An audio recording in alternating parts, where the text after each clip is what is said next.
there is the people who did it who want it and know says for them one, which is the truth, the right to live, you know.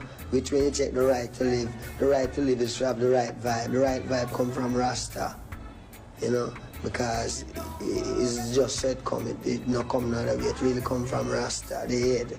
That means this is where all people must really deal with, because them themselves I try find the way. Every day them get up, them look on the TV, them read the newspaper, them want to see the truth. But them can't see the truth, because the truth will not be found there. That is why the man said this revolution will be telepathic. Understand?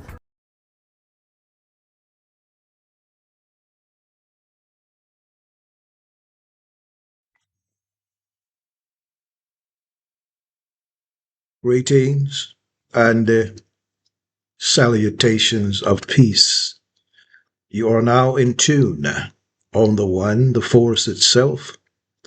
At this time, we call it the Holy Master Blaster Jamming. We wish to introduce you to the Sacred Awakening, a time we were telepathic, and we still are.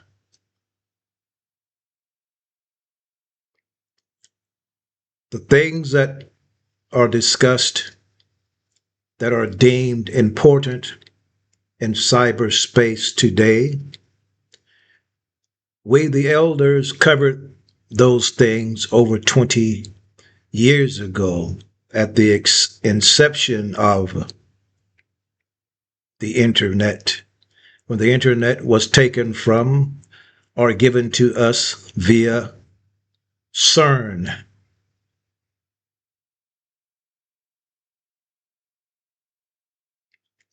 Also, in my work, the Master Blaster Jamming, we wish to briefly touch on here, along with the telepathic connection, musical intertextuality that refers to the complex way musical works refer to borrowing from or interact with other works, styles, or genres, functioning as a conversation.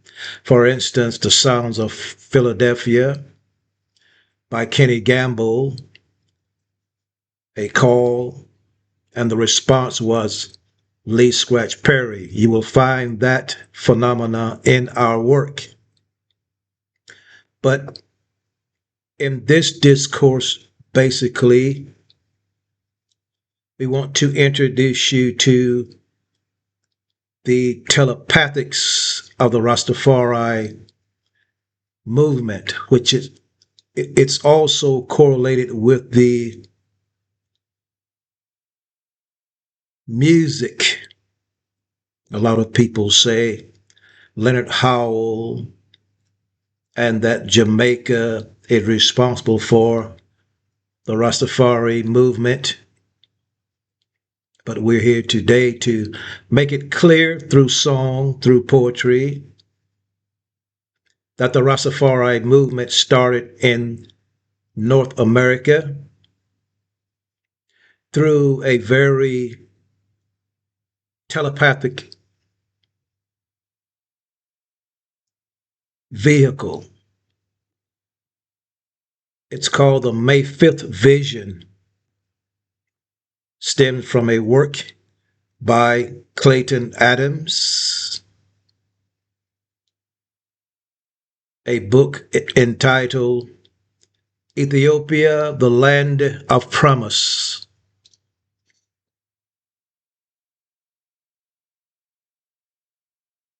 A book with a purpose.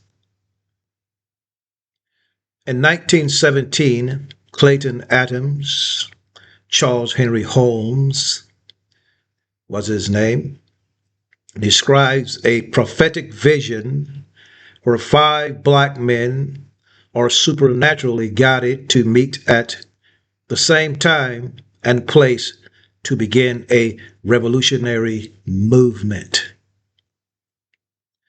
The vision of May 5th is a shared set of dreams. 5 black men from different walks of life.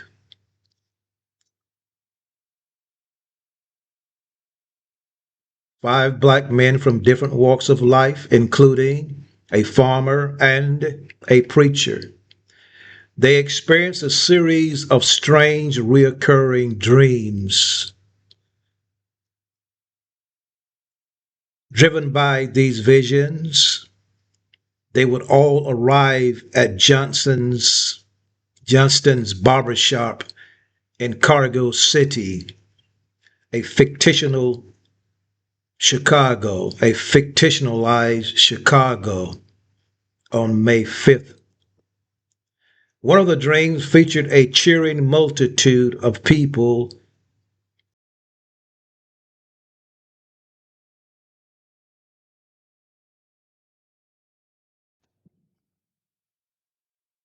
One of the dreams featured a cheering multitude of people, multitude of black people, and an unfamiliar banner inscribed with gold letters. In the vision, black soldiers are also seen under a red, gold, and green flag. Deciphering the message, upon meeting, the men share their individual dreams and discover that when their visions are combined, the golden letters on the dreamed banner form the word Ethiopia. This meeting on May 5th led to the formation of the Ethiopian Union, an organization dedicated to combating Jim Crowism and seeking racial justice in America. Ongoing commitments. Following this initial encounter, the men continue to meet on the 5th of every month to advance their mission of creating a sovereign black nation. Some modern analysts note that the date May 5 in the 1917 novel appears prophetic as it matches the date Emperor Haile Selassie returned to Addis Ababa in 1941 to reclaim Ethiopia independence. The events in the book actually came true. Black soldiers in Ethiopia and all over the world gathered together as the Ethiopian emperor left on May 5, 1936, to fight the Battle of Armageddon. After exactly 5 years of battle, on May 5, 1941, the Ethiopian emperor returned to Ethiopia victorious. He then set up the Ethiopian Union in Addis Ababa, calling it the Organization of African Unity. So here we calls out that you see the importance of the Rastafari in America, the origin, the true origin of Rastafari movement. It has been documented that the so-called founder of the Rastafari movement, or the Rasta movement, Leonard Howell, gave a statement to the Jamaican Gleaner in the year 1940 that he had came across during his 14-year stay in America a group of black men in Chicago called the Rastafarites, and they were preaching the message that he took back to Jamaica and became the so-called founder of the movement. So we here in America play a rootical position in this movement of Rastafari that came down telepathically through vision. So the divineness of the Rastafari movement has always been in America. I can remember a sort of debate with Mutabaruka, and they always want to say that, what do we Americans know about Rastafari? As I was explaining to him that my book, that it took me 36 years to write, started in the year 1981 upon the passing of Bob Marley, and was completed when Bob Marley was gone from the earth plane 36 years in the year 2017. It's called the Holy Book of Wonder, the definitive book of Rastafari. So the Rastafari movement started out with a book from an American man, and it ends with the definitive book of the Rastafari, the Holy Book of Wonder, which expresses and which explains the science of musical intertextuality. And perfect example of musical intertextuality is Kenny Gamble, Sounds of Philadelphia, the Soul Train theme, which is a call in our oral tradition, call and response. And the response all the way across the water, the dub master Lee Scratch Perry, 23 dub. And we have brought out in our work, the Rastafari Mystery School, that the number 23 is the resonant number of Sirius. So we actually to study this work very close. It is very important. A milestone in ethnomusicology. This is not something that's peer-reviewed. And as the prophet Bob Marley has said, the revolution is telepathic. As the poet, the prophet, Gil Scott-Heron has said, the revolution will not be televised. And we see our poets like Marvin Gaye wrote the song Praise, and in that song you have Stevie Wonder. He said, praise Stevie Wonder. And the Holy Book of Wonder will explain all this. You are now in tune on the One, the Force itself at this time. We call it the Holy Master Blaster Jamming. I am your brother, Etal Iman.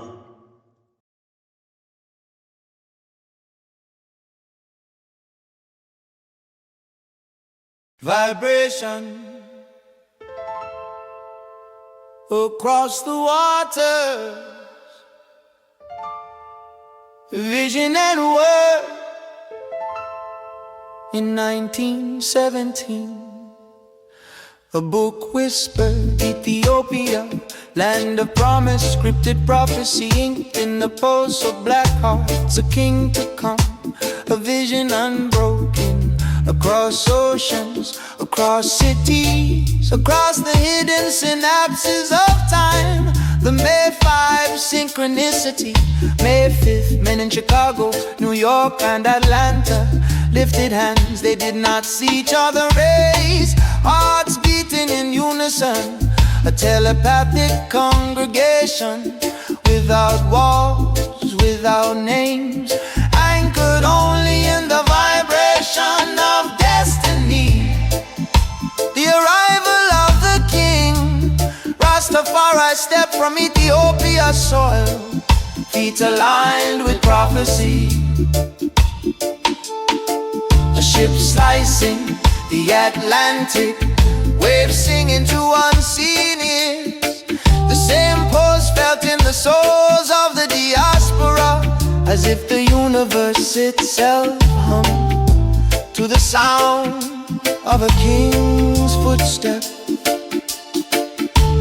Action and sacrifice, pilots soared from American skies, carrying flame, carrying faith, to fight in a war that was written in the pages of vision.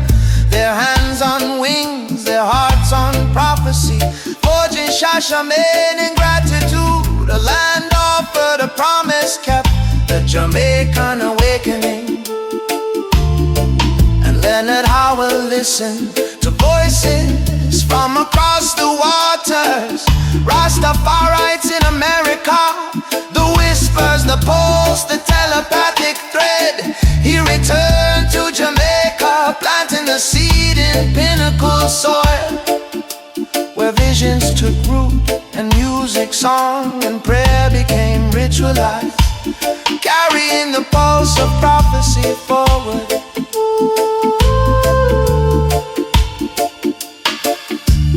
Musical intertextuality now, the vibrations echo in rhythm, in drums, in bass, in trumpet and horn. Layered stories of foresight and flight, the book, the vision, the pilgrimage. Every note a bridge from prophecy to history, from telepathy to teleology, from dream to global movement. The eternal pulse, May 5th every year, we feel it again.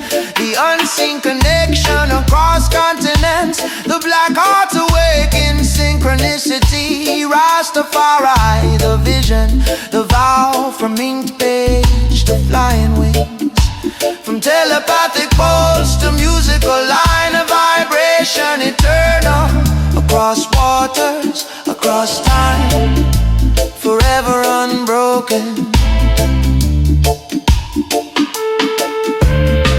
In 1917, a book whispered, Ethiopia, land of promise, prophecy inked in the pulse of black hearts. A king to come, a vision unbroken, across oceans, across cities, across hidden synapses of time. May 5th, men in Chicago, New York, Atlanta lifted hands they did not see.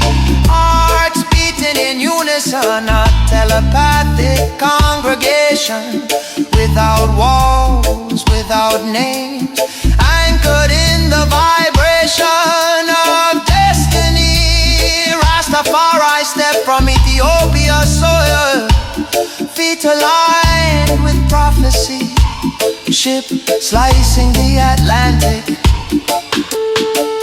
waves singing to unseen ears, samples felt in the souls of the diaspora, universe humming to the sound of a king's footstep.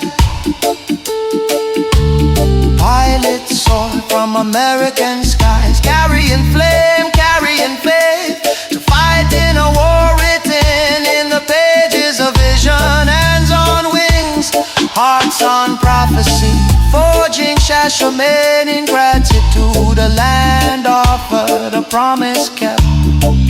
Leonard Howell listened to voices across the waters. Rastafarites in America, whispers, pulses, telepathic thread.